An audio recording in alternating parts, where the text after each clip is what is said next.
Bonjour et bienvenue. Aujourd'hui, on plonge dans un texte qui aborde une question fondamentale de la foi chrétienne, mais avec un angle très très particulier. Oui, tout à fait. La question c'est comment le salut est-il rendu possible par Jésus? Hmm. Et notre source, c'est un sermon du révérend Paul Séjon qui s'appuie sur un passage de la première épître de Jean.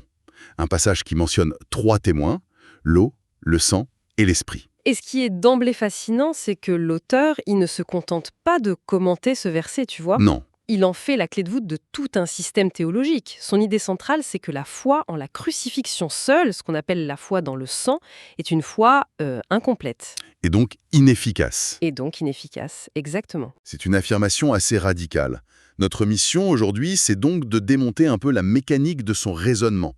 On va suivre sa piste pour comprendre comment il utilise ces 3 éléments pour construire un modèle de salut qui se veut total. Et qui, par conséquent, remettent en question des siècles de doctrine chrétienne. C'est ça. Alors, c'est parti. Bon, alors commençons par le commencement. L'eau, le sang, l'esprit. Dans le système de cet auteur, que représentent exactement ces 3 piliers? Alors, chaque élément a une fonction quasi technique, je dirais. Très précise. D'abord, il y a l'eau. L'eau. Pour lui, il ne s'agit pas de n'importe quelle eau. C'est spécifiquement l'eau du Jourdain, lors du baptême de Jésus par Jean-Baptiste. Et c'est là que sa thèse devient audacieuse. Oui. Il affirme que c'est à ce moment précis que Jésus a pris sur lui tous les péchés du monde, passé, présent et futur. Attendez une seconde. Là, il faut qu'on s'arrête un instant. Oui, Parce que ça, c'est un point absolument crucial, non? La plupart des traditions chrétiennes placent le moment du transfert des péchés à la croix. exactement.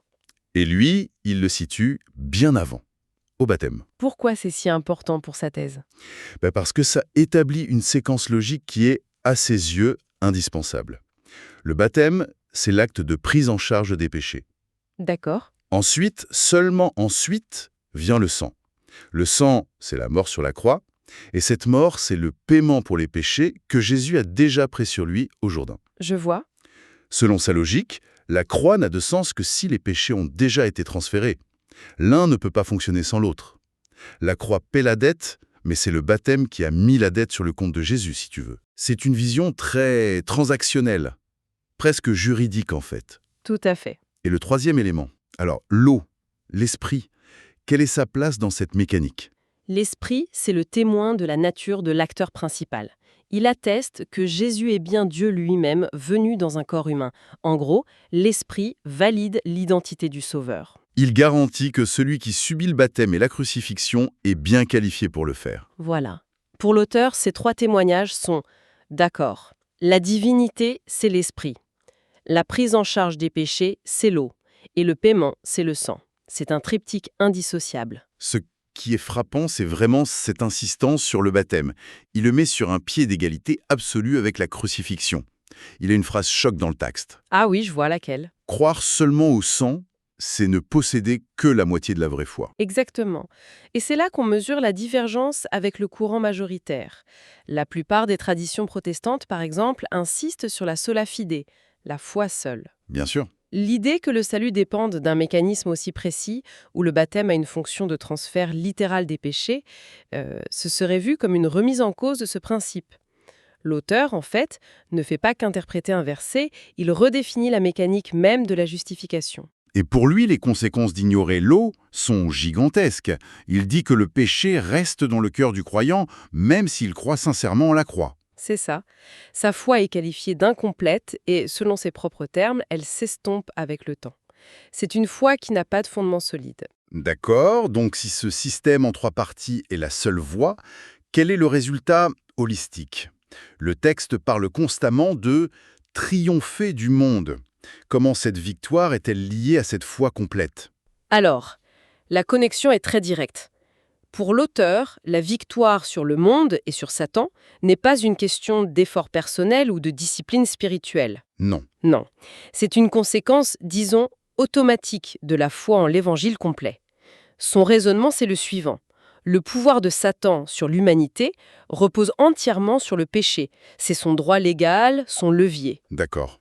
Du coup, en éliminant la cause première, le péché, Jésus a tout simplement anéanti le pouvoir de Satan. Et cette élimination se fait en 2 temps, selon sa logique. Le transfert des péchés dans l'eau du baptême et le règlement de la sentence par le sang sur la croix. Précisément. Et donc, un croyant qui accepte ce processus dans son intégralité, il s'approprie la victoire totale de Jésus, il n'est plus sous l'emprise du péché. Et donc, Satan n'a plus de prise sur lui. Voilà. C'est pour ça que l'auteur cite l'exemple des disciples de l'Église primitive. Il avance que leur capacité à faire face aux martyrs sans peur venait de cette certitude absolue d'être totalement lavés de leurs péchés. Grâce à l'eau et au sang. Oui, leur foi n'était pas un espoir, c'était une connaissance d'un fait accompli. Cette insistance sur une foi complète l'amène logiquement à critiquer très durement ceux qui, selon lui, n'ont qu'une partie de l'équation. Et il ne mâche pas ses mots, il parle de superstition. Ah oui, c'est une critique virulente. Il considère que la focalisation exclusive sur le sang de la croix est une ruse de Satan pour maintenir les gens dans l'illusion du salut. Une ruse de Satan, carrément. Oui. Son argument pour ça est assez direct. Il dirait « Si le sang seul suffisait, pourquoi l'apôtre Jean, inspiré par l'Esprit, aurait-il pris la peine de mentionner l'eau en premier lieu, et même de la mentionner avant le sang ?» C'est un argument de préséance textuelle. Exactement. Pour lui, ignorer un mot de l'Écriture, c'est tomber dans le piège de Satan, qui cherche toujours à tronquer la vérité. Et il va même jusqu'à parler d'amour non partagé.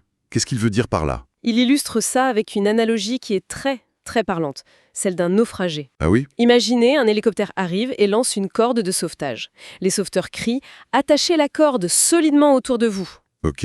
Une personne obéit, s'attache, et elle est sauvée, même si elle s'évanouit pendant le sauvetage. Une autre, peut-être plus orgueilleuse, décide de simplement s'agripper à la corde avec la force de ses bras. Elle pense que ça suffit. Et bien sûr, ses forces finissent par la lâcher et elle tombe. Exactement. Pour l'auteur, le premier naufragé, c'est celui qui accepte l'instruction complète du salut. Eau, sang, esprit. Sa sécurité ne dépend pas de sa propre force. D'accord. Le second, c'est celui qui a une foi partielle, basée sur ses propres sentiments, une foi dans le sang seul. Et c'est ça, l'amour non partagé. Aimer Dieu, oui, mais à sa propre manière, en refusant de suivre ses instructions pour le salut. C'est une vision du salut qui est donc très peu basée sur le sentiment ou la sincérité. C'est beaucoup plus sur la connaissance et l'obéissance à un processus précis. Tout à fait. Et pour donner du poids à tout ça, il utilise son propre témoignage. Hein? Il raconte que pendant des années, il a cru uniquement au sang et à l'esprit. Il était un chrétien fervent, mais il sentait constamment le poids du péché dans son cœur. Il priait, il se repentait, mais il n'arrivait jamais à vaincre le monde. Il était dans une impasse spirituelle. Une impasse totale. Et cette crise, dit-il, ne s'est résolue que le jour où il a compris le rôle de l'eau, du baptême. Ce témoignage, ça sert à positionner sa doctrine non pas comme une théorie, mais comme une vérité révélée qui fonctionne dans la vie réelle. Et c'est là que, pour moi, on touche au cœur du réacteur de sa pensée. Il ne se contente pas de proposer une nouvelle interprétation, il redéfinit ce que signifie être juste aux yeux de Dieu. Absolument. Il oppose la vraie justice à la soi-disant justice. C'est ça. Pour bien comprendre, il faut revenir sur ce qu'on appelle en théologie la doctrine de la justification. En gros, c'est la grande question, comment un être humain pécheur peut-il être déclaré juste par un Dieu parfaitement saint ? Et la réponse la plus courante, notamment dans le protestantisme, c'est que par la foi en Christ, le croyant est déclaré juste par Dieu, même s'il reste pécheur dans sa nature. C'est une sorte de statut légal. Précisément. Et c'est cette idée que l'auteur de notre source attaque de front. Il qualifie ça de dogme humain. Rien que ça. Pour lui, l'idée que Dieu puisse appeler juste quelqu'un qui a encore du péché dans son cœur est une impossibilité logique. Il affirme que Dieu est vérité et ne peut pas mentir. Donc, si Dieu déclare quelqu'un juste, c'est que cette personne est littéralement et factuellement sans péché. Voilà, exactement.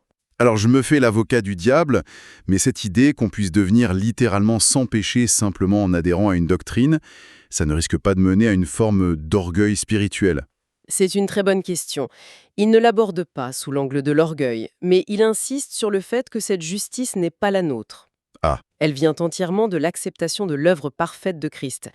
Dans sa logique, le besoin constant de se repentir pour les péchés quotidiens, ce n'est pas un signe d'humilité. C'est un signe de quoi alors ? C'est la preuve irréfutable qu'on n'a pas accepté l'évangile complet de l'eau et du sang.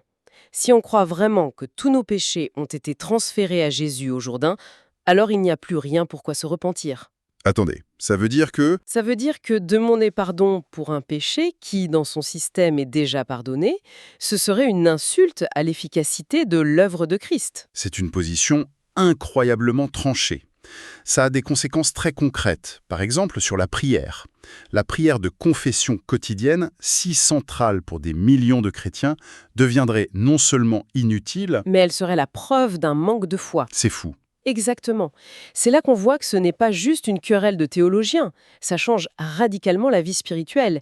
Il interprète même un passage très connu de l'évangile de Matthieu. Lequel? Celui où Jésus dit à certains qui ont prophétisé et chassé des démons en son nom, « Je ne vous ai jamais connu, retirez-vous de moi, vous qui commettez l'iniquité. » Oui, un passage terrible. Eh bien, l'auteur suggère que ces gens ne sont pas des incroyants. Ce sont des chrétiens qui avaient une foi incomplète, une foi dans le sang seul, et qui, malgré toutes leurs bonnes œuvres, avaient toujours du péché en eux. Et donc était toujours inique aux yeux de Dieu. C'est terrifiant comme interprétation. C'est terrifiant. Le salut dépendrait donc moins de la sincérité de la foi que de la précision de la connaissance doctrinale. Croire de la mauvaise manière, même avec ferveur, mènerait au rejet. C'est exactement la conclusion de sa logique. La foi dans son système n'est pas seulement la confiance en une personne, c'est la compréhension et l'acceptation correcte d'un processus. Alors, si on résume, l'argument central de ce texte, c'est que le salut est un mécanisme d'horlogerie en 3 pièces, un tout indivisible. C'est ça. Et le sang de sa crucifixion qui paie la dette. Si on enlève une seule pièce, en particulier l'eau. La machine ne fonctionne pas et la personne reste dans son péché. C'est une excellente image. Oui, c'est une théologie très systémique et, il faut le dire, très isolée. Il est crucial de noter que cette interprétation reste très minoritaire au sein du christianisme. Qu'est-ce qu'un théologien plus traditionnel répondrait par exemple? Un théologien, qu'il soit catholique ou protestant, répondrait probablement que le baptême de Jésus était un acte d'identification avec l'humanité, l'inauguration de son ministère, mais pas un transfert littéral des péchés. D'accord. Pour eux, ce transfert a lieu métaphoriquement à la croix, quand l'apôtre Paul écrit qu'il s'est fait pécher pour nous. Il dirait que l'auteur de notre source surinterprète le mot « eau » pour construire un système qui n'est pas soutenu par l'ensemble des Écritures. Donc, en ne présentant pas cette contre-argumentation, l'auteur construit un système qui est très cohérent en interne, mais qui fonctionne un peu en vase clos. C'est tout à fait ça. Il redéfinit les termes pour qu'ils s'emboîtent parfaitement dans sa propre logique. La force de son argumentation vient de sa cohérence interne, à condition d'accepter ses prémices de départ. Ce qui nous amène à la question finale que ce texte nous pousse à nous poser, je trouve. Il met en lumière une tension fondamentale au sein de la foi.